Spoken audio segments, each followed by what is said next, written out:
हो का हाल चल बा? का हाल चल बा तोके पता ना बता।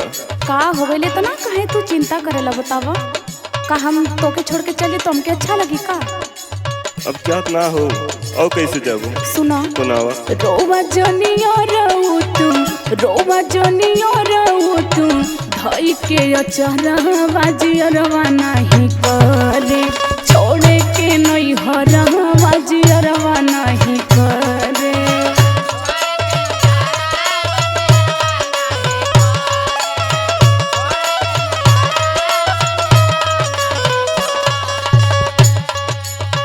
तोहरे इर्ख मारब माहुर, तोहरे इर्ख मारब माहुर, खाके तोहरा घरावा ससुरवा जदी जईबू, छोड़ के नहीं हरावा ससुरवा जदी जईबू।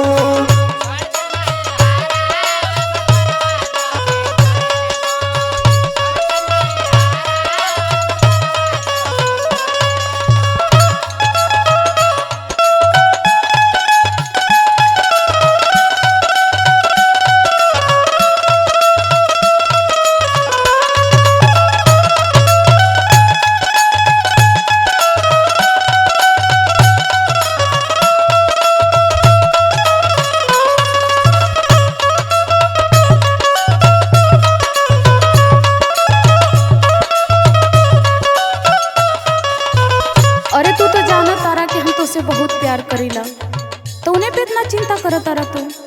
अब जात हो तो का करी, चिंता ना करी। अरे तो फिर आई ना, वही थोड़ी ना रह जाई, हमरा दिलवा से थोड़ो ना तो के कोई निकाल ले। सुना सुनावा।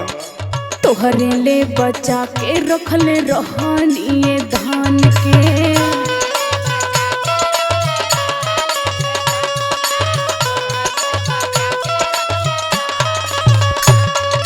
बुझता नी बतिया रहू सकरी तोहरा मन के।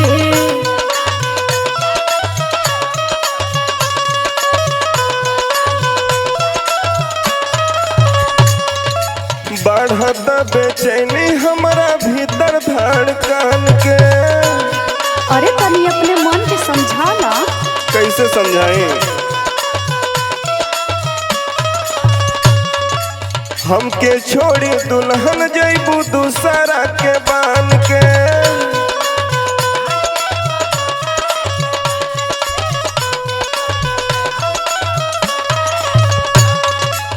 अच्छा वो तो ठीक है, तू बर्दाश्त कर, अब का करबा, जो नसीब में बात उन होबे करी ना। हाँ बर्दाश्त कई लिखल बा। गलती ऐसन करी हा जोनी, गलती ऐसन करी हा जोनी, खाई के जहरा बाजियरवा नहीं करे, छोड़े के नहीं हरा बाजियरवा नहीं करे।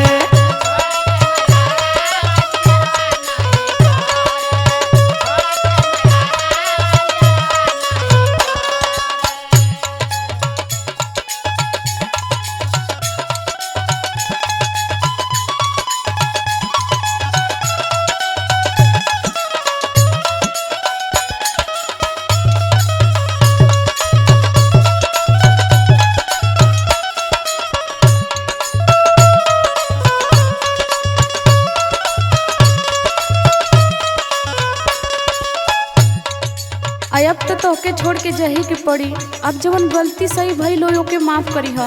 माफ ही करे बा। अभी ये कह, हो सके तो हमारा के कही दी हम माफ हो।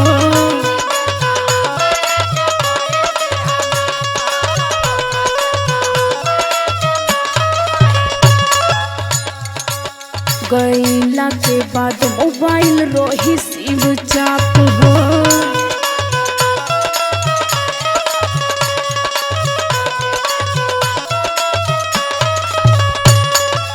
सुन के तोहार बोल गइल रोवा काप हो।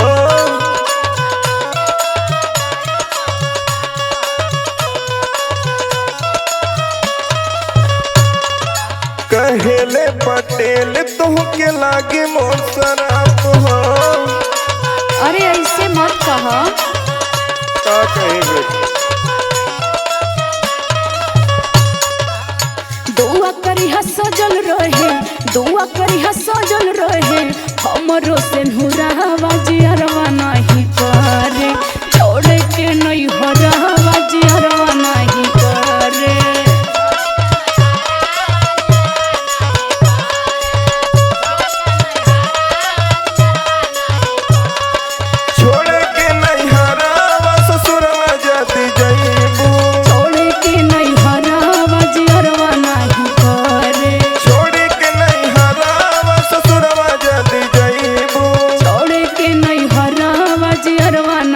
करे।